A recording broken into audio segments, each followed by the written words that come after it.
Þetta klárast í dag eftir alveg hörkuleik. Bara við byrjum á þessu leik í dag. Hvar sérðu helsta muninn svona stutt eftir?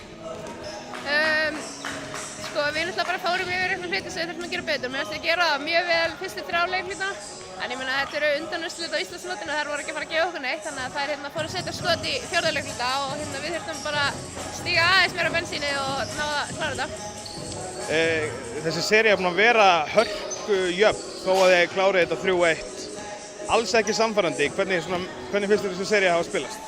Já, 3-1, það hlýtur að vera sannfærandi, þetta er ekki eins og notaleikur, en ég meina, mér finnst ekki skipta máli hver mikill stigamunur, ég meina, þú gerir nóg til þess að vinna, þá ertu sigurvegari og við gerðum nóg, það er ekkert, það man engin hvernig, fyrsti annar leikur fór mikið stigamunur, við unnum leikina og við erum bara ótrúlega stoltar af því.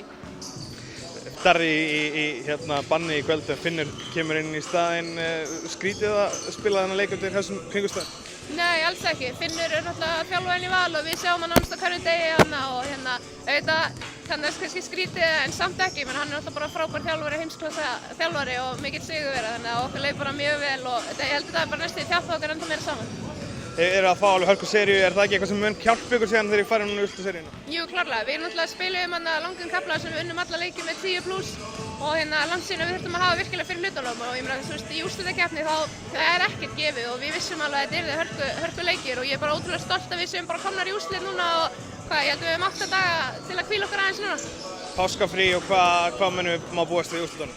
Bara, ég meina við vitum ekki ennþá hverju mætum, þannig að Stjarnan gæti klárað í kvöld við sjáum til en þetta er bara hörku sería og ég meina þetta er ógeðslega fallegur bikar sem hægt er að vinna og það er allir tilbúnir að gera allt sem þeir geta til að reyna að ná í hann.